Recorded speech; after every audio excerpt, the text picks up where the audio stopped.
It was announced today that legendary undefeated world champion Floyd Mayweather and Irish superstar Conor McGregor have agreed to fight in a historic pay-per-view boxing event on Saturday, August 26th in Las Vegas. Joining us on today's call is UFC President Dana White, Mayweather Promotions CEO Leonard Ellerbe, and Showtime Sports Executive Vice President and General Manager Stephen Espinoza. We'll go straight to questions. So, if you'd like to ask a question on today's call, please press star 1 on your telephone keypad. If you're using a speakerphone, please make sure your mute function is turned off to allow your signal to reach our equipment.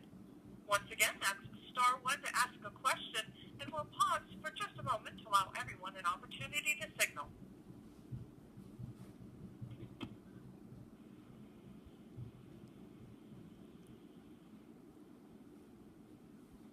If during the call you find that your question has been answered, star 2 will remove you from the queue. Our first question comes from Lance Pugmire with the Los Angeles Times. Dana, how you doing? I wanted to ask you if you can elaborate on the point of putting Conor in this fight against Floyd. If he loses, a lot of people think he's going to lose convincingly. Does it or does it not damage the UFC brand? No, absolutely not. At the end of the day, these two guys wanted this fight. The fans wanted this fight. And, Conor is a mixed martial artist. He's going into a boxing match with arguably the greatest boxer of all time. I don't think it damages the brand or Conor McGregor at all. I think it actually elevates Conor McGregor. The fact that this kid who has so much to lose is willing to step in and is absolutely confident that he will win this fight. I think it's one of the many reasons that people love Conor McGregor. And, win, lose, or draw, it'll be one of the reasons that people continue to love Conor McGregor. Yeah, Dana, I know you're a tremendous boxing fan. You followed the sport for years. When you look at Conor's work standing up against Jose Aldo, Nate Diaz in the rematch, and Eddie Alvarez, what does that mean toward a fight against Floyd Mayweather? Right. I mean, listen, is he, at the level of a Floyd Mayweather as far as boxing standards go? No. But the kid, first of all, is a southpaw, and people can, argue one way or the other. Floyd, traditionally, if you want to say there's ever been a kink in the armor with that kid, it's with southpaws. And Conor McGregor is an absolute knockout artist. When he hits you, you go. So it's part of the fun of this fight. Is Conor McGregor in a 12-round fight going to be able to touch Floyd Mayweather? Yeah. Thank you so much. I know a lot of other guys want to talk. Thank you. Our next question comes from Kevin L. from Yahoo Sports. Hi, guys. Congratulations on getting the fight done. I will throw this out for all three of you to answer, but I know that Mayweather-Pacquiao fight grossed $600+ million. Do you think that this fight has a chance to hit $500 million in one night? Kevin, yes, of course. Why not? I mean, this is the fight. You understand, obviously, with Mayweather-Pacquiao, and Stephen can attest to this, is that was a fight that the fans have been talking about for years. There's not one place that I go to, that Floyd goes to, that anybody's affiliated or associated with Floyd Mayweather that asks the question, Floyd, are you going to fight Conor McGregor? This is a very, very hot fight, and this is the fight that the fans want. It's going to be a tremendous event. The fans wanted this fight. Yeah, if we look at this, we're not only drawing fans from the universe of boxing fans and the universe of MMA fans. We've actually tapped into the audience that really doesn't follow either sport. This is such an unprecedented event, such a spectacle, that all of a sudden people who have never really been interested in either MMA or boxing are interested in this event due to the nature of the competition and the nature of these two personalities. That's an untapped part of the market that not even Mayweather-Pacquiao touched. And I think this fight is bigger globally than Mayweather-Pacquiao was. Okay. And Dana, let me ask you this, if I can just follow up on that a little bit. After the after the Mayweather-Pacquiao fight, you were among the many people who were critical of the event, that, they priced the tickets too high, the average fan was priced out. So can you talk a little bit about what you guys are going to do on this to make sure that the average fan can afford to see the fight and, get into the arena if they want to do that type of thing? I never said that. I never said that they priced the average fan out. What I said is they couldn't have fucked this thing up worse with how late they got tickets out. I was actually a guy who bought tickets. I couldn't even get my tickets the week of the fight.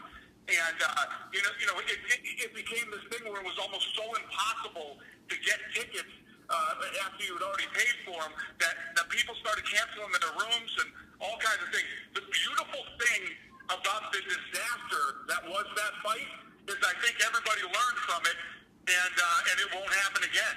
I think that the fight was so big and everybody was so crazy and rabid about it that a lot of mistakes were made that cost them money, which is hilarious to say because it's the biggest money-making fight of all time. So, as bad as I think it got screwed up in some areas, they still did okay on it. So, I think that we gained from the mistakes that were made and the knowledge that they have now of what went wrong with that fight.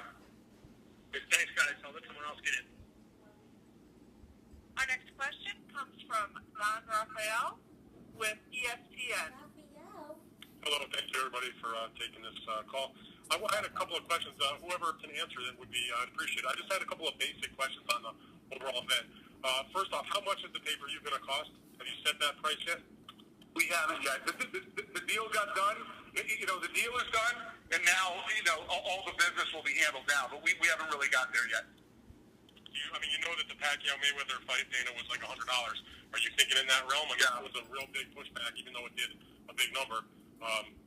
You think you're at that price or lower? When you talk about super fights, this is a super fight. Two different guys from two different sports, going in and putting it on the line, and obviously, you can't charge what you would normally charge for a pay-per-view. I get it. And saying that there was pushback on the Mayweather-Pacquiao fight, there was anything but. It's the biggest fight ever in the history of pay-per-view. And as much of a clusterfuck as I said the ticket situation was, people were rabid for tickets. I bought 10 tickets to that fight. That's the worst thing about it. Will you do things to promote this fight on your UFC programming? It's obviously not boxing, but you're going to have, TV shows and such between now and August 26th. Will you do promotion of it on your programming? Yeah, Showtime is the exclusive distributor of Floyd Mayweather's fight, but they were kind enough to open the gate and let us do some stuff too. We're going to do UFC embedded like we do for our fights and a couple other things. But at the end of the day, Showtime is running the show. I won't see a promo on like your next UFC live show on FS1 or something. What's that? Would I see something like, would you mention it or have a promo for it on your, when it's you have a live event? Oh, yeah, I'm gonna promote it just through all of my, through all of my inventory and everything that I'm doing. But as far as actually producing TV shows and doing all that type of stuff, Showtime is the exclusive. But they've been kind and opened the window and let us have some fun and do some things too. This is it's an event that got done so quickly simply because there's been a spirit of collaboration and partnership on this. So you really, we're all pulling in the same direction. It's going to be a massive promotion. Can you also answer, this is something I know has always been important to Floyd. If you could just address what the drug testing situation is for this fight, whoever has that, maybe Leonard knows.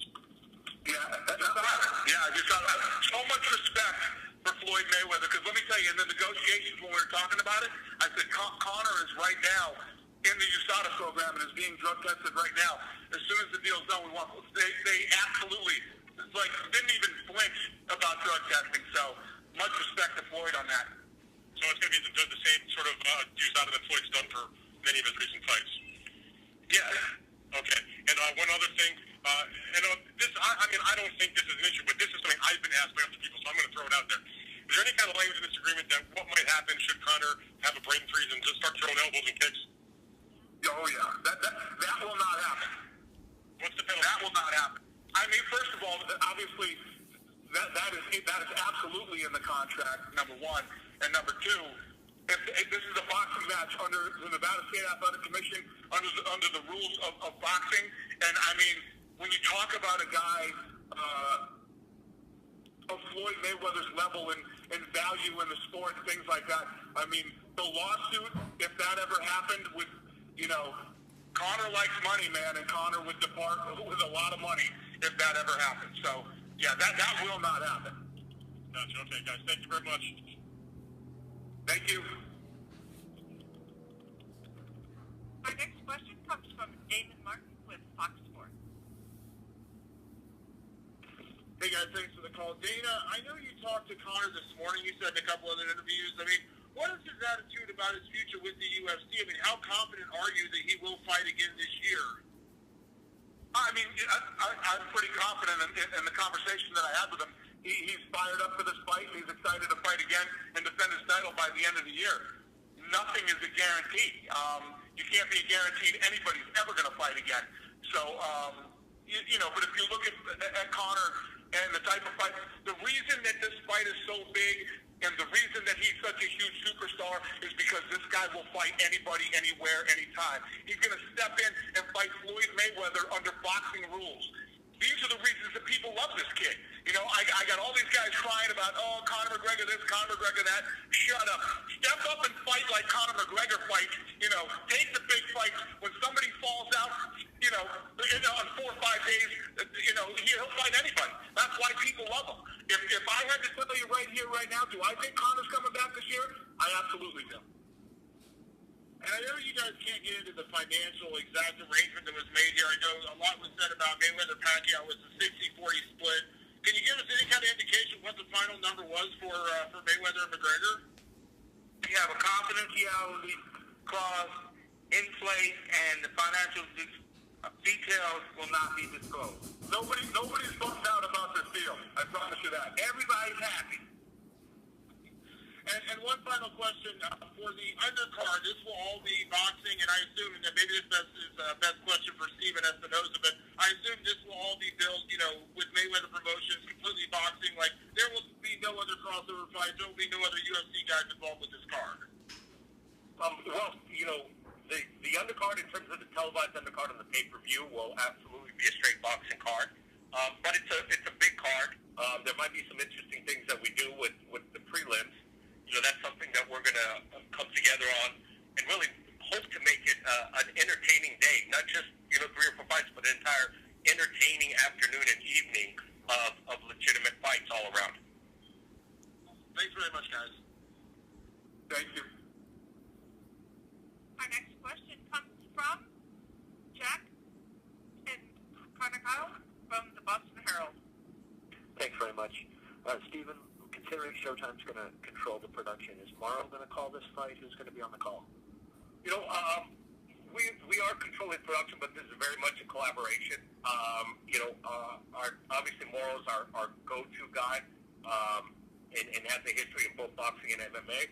But we're going to sit down with both Dana and his colleagues, as well as Leonard, and put together a team that makes the most sense for the good of the event.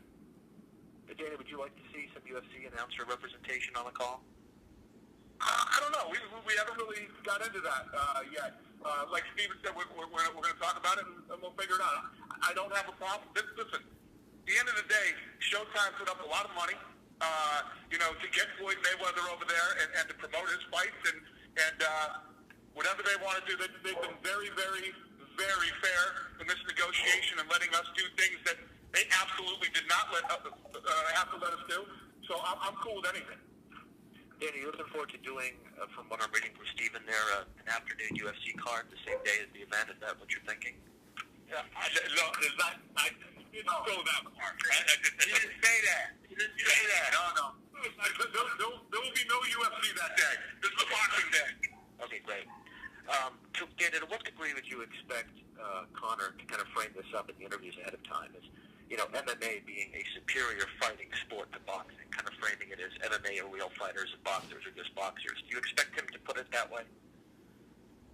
Well, that's the reality is MMA is MMA and boxing is boxing. And he's stepping into the boxing arena.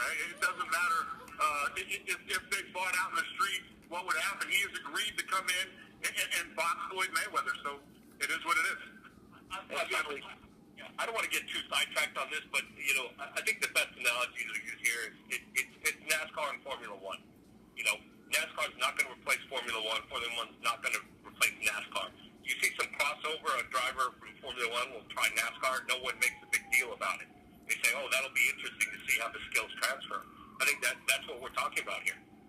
Great. Sorry, guys. And Floyd Mayweather and Conor McGregor are such unique individuals and so dominant in both of their sports and in every way, shape, and form. It's a fun fight, and like Leonard said earlier, this isn't some fight that we went out and tried to make or build or anything else. This thing built itself. This is a fight that started from the ground up. The fans wanted to see this thing. The media went crazy about it, and here we are.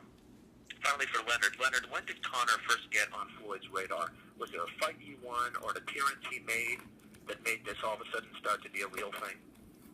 Well, I can't exactly remember the time frame, but the kid, he's been making a lot of noise, and I had watched the fight or something, and I was telling Floyd, like, this kid got a nice hand game.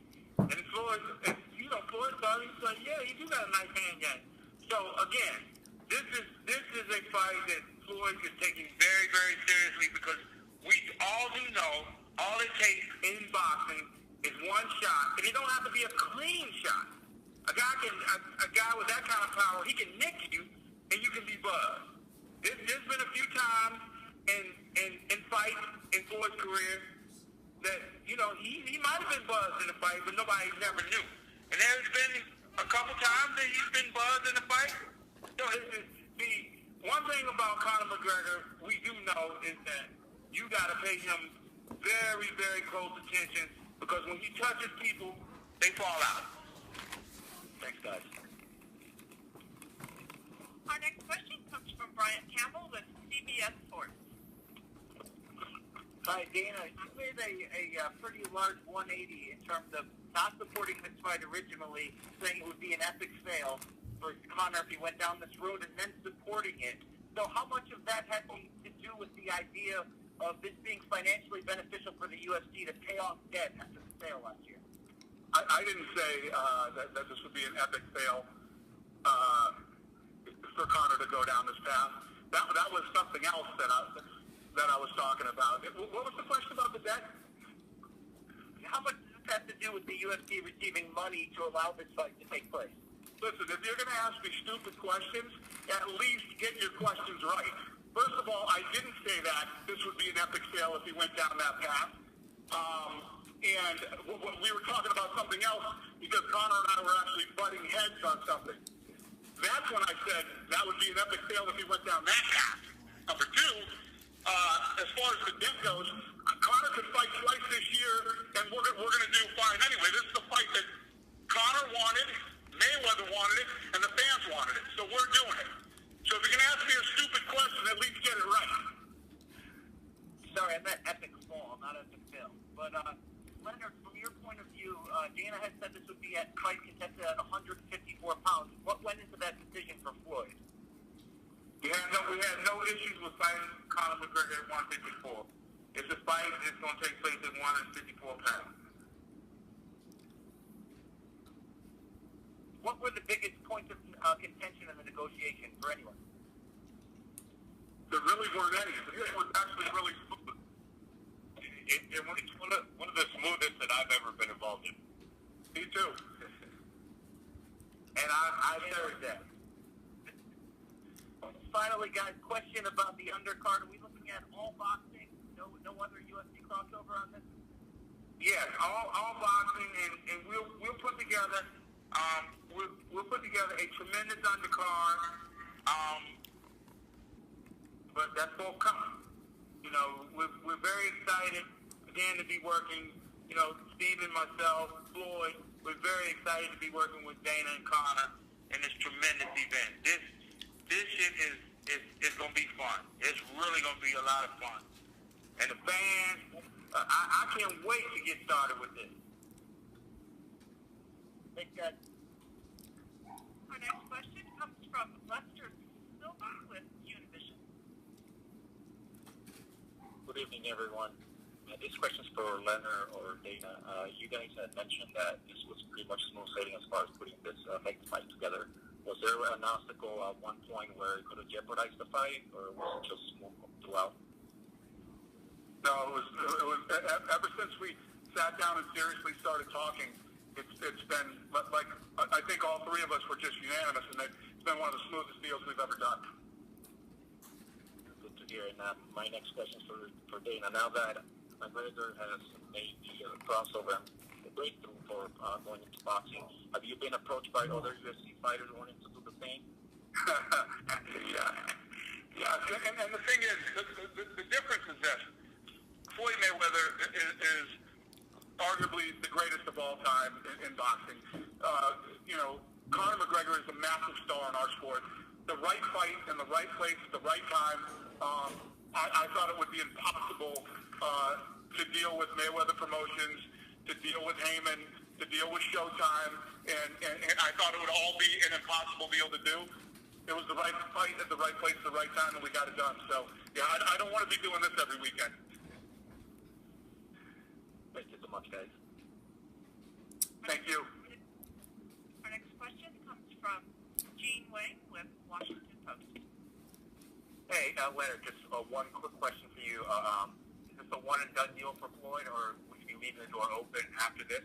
If he has the itch to fight more after this one? Floyd has talked about nothing else other than fighting Conor McGregor. That's 100% of his focus. When I spoke to him earlier, he was actually running while he was talking to me on the phone with the cell phone, and he told me I'll call you back. Floyd's not thinking about nothing other than Conor McGregor. That's one thing I've always admired about him, is that you only can focus on what's in front of you. When you get to looking ahead or promoting, considering some other shit, at this level when you're operating, you take the focus off of what it is, then you slip up and you make a mistake. All Floyd is thinking about is fighting Conor McGregor and whipping his ass. And Leonard, you can interrupt me and call me a liar if I'm saying this incorrectly. But at the time when all of this went public on social media, Floyd was a little behind Conor's tweet. Floyd was actually outrunning at the exact moment when all this burst on social media. So that was actually why he was a little bit delayed in getting it up on his social media, because he was actually running at that time. And that's exactly true. We had talked like 3 times. We talked 3 times this morning, and he wasn't finished his damn run. That's just how he is. It's like business first, and he was in the middle of his run, and he's like, I will call you back. He had my hand on his phone. He said, hell, I'll call you back. I'm in the middle of my run. That's just how he is. Thank you, guys. Our next question comes from Robert Morales with LA Daily News. Hello, everybody. I have one for Stephen and for Dana, if I may. Stephen, I wanted to kind of ask you a question, kind of the reverse of what Lance asked Dana earlier.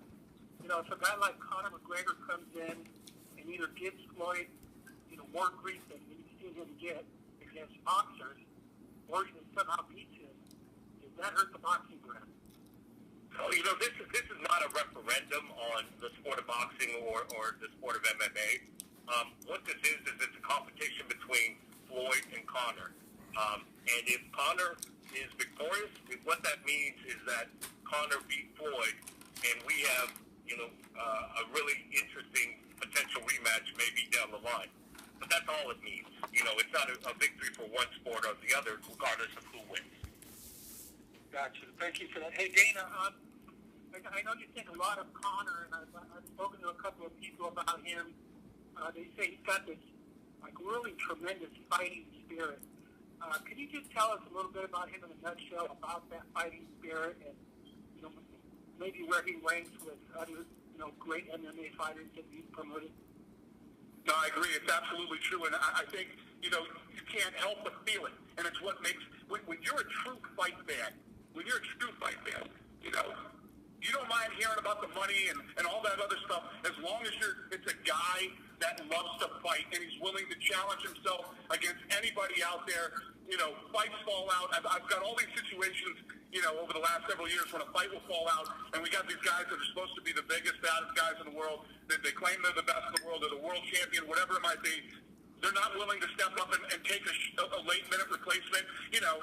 And when you're a fan, you bought tickets, you know, you got your hotels booked, or, you're planning on a party on Saturday night.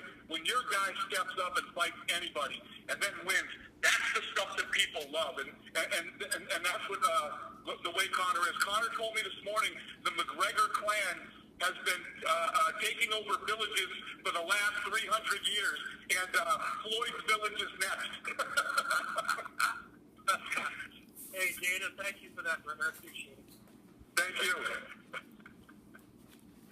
Our next question comes from Daniel Austin with Post Media. Hi, guys. I'm not sure who exactly this would be for, but obviously the promotional side of this fight is going to be something that people are really interested in. Do you know when we'll get to see the two of them sort of in the same room or doing a press conference together? We're working on that now. We got the deal done, and now we're getting all the business done on how this is all going to work out. Obviously, this is new territory for me. You know, I'm not used to working with other people on doing this stuff, so we gotta. I figure in the next probably 6 to 7 days we can get this stuff figured out and have a lot more answers and start getting the ball rolling on a lot of this stuff. It seems like International Fight Week would make sense. Do you imagine there will be events surrounding this fight there? Oh, guys, listen, I hope we have our stuff together way before International Fight Week. We'll be in big trouble if that's when we're getting everything out. I expect this stuff to start moving real quick. Great. Thank you. Thank you. Our next question comes from Gladwin with Ring TV. Hi, good evening, guys. First question is for Leonard. You've been involved in major promotions. I think about the Pacquiao fight, Canelo, and then Australia, some major events. How is this going to rank with some of the larger promotions that Mayweather promotions have done? Well, initially, and obviously, I'm equipped to speak on that, obviously, because, you know, I've been with Floyd for 21 years now, so every big event we've been out in front of. This has a different kind of feel, only because for quite some time, you know, and obviously with Conor McGregor not being a boxer, you know, this is more of a mainstream global event because, again, this is something that the fans want to see, you know, and he's done a tremendous job with promoting himself. Dana has done a tremendous job with promoting him, and like I said, he's the biggest star in their sport. And you know, and so when you look on the other side, from the Floyd side, we all know what Floyd brings to the table, but it's the fans. It's the fans, the ones who have demanded this because, again, and I've said this over and over, and you'll continue to hear me say it, I can't go nowhere, Floyd can't go nowhere, any member of his team, Steven can't go anywhere, Dana can't go anywhere without people saying the same thing. Are y'all really going to make that fight? So when the fans are demanding this fight, you got to figure it out and get it done. And this is a total different feel from the Pacquiao fight because this is the unknown factor. The unknown factor. It's like, again, Conor McGregor, when he steps in there, it's like his stand-up game, I'm very damn impressed with it. Because it's like, he don't even look like he throws his shots hard, but he's so slick with it. When he touches guys, even if he grazes them, it's like, excuse my French, it's like, damn, he fucked him up. And it's just like, next thing you know, they stretched out and they wobble all around the ring. I'm like, man, he better not graze Floyd in one of them shots. Again, I've seen Floyd buzz in a fight from guys that swing wild punches. You know, the shit happened in the Madonna fight. You know what I'm saying? And it's like, you know, the thing what happens in these kind of fights is that, you know, I'm a realist. Floyd is 40 years old. He's in all for a minute. He got to get his ass up and prepared for Conor McGregor. Conor McGregor's been active, you know what I'm saying, and he's been knocking guys out. And we'll be a bunch of damn fools to sit around and sleep on this and listen to all the bullshit that everybody else sits around and talk, Floyd's ass is getting out there and getting up, running, and he's coming. He knows Conor McGregor's coming after him, and Floyd's looking to get his ass up out of there, too. Thanks, Glenn. One question for Dana. The characteristics you were talking in reference to Conor, he's backed it up, he's validated it, he's taken the last minute fight and won, and backed up his talk. How would you describe the feeling for him on this particular stage? In the past few years, he's the man when he walks into the building, and now he's got to share that limelight and be on the biggest stage. You referenced earlier to your point, he's 28 years old. What do you think? How do you describe that feeling for him to kind of not get blinded by the lights in this case? Yeah, he never does. It's one of the things that makes him who he is, too. This kid eats pressure like nobody I've ever seen. From the minute we found him and started building him and taking him to these different, like every fight he had, next level, where he was the guy and the whole thing was riding on his back. He handled the pressure very well. And this one, he's not sharing the limelight. We're stepping into Floyd's world. This isn't our world. This is Floyd's world that he's stepping into. So it's just, I'm really excited to see how he handles it that night. I'm really excited to see his game plan. How he when he starts executing that night, his game plan of fighting Floyd.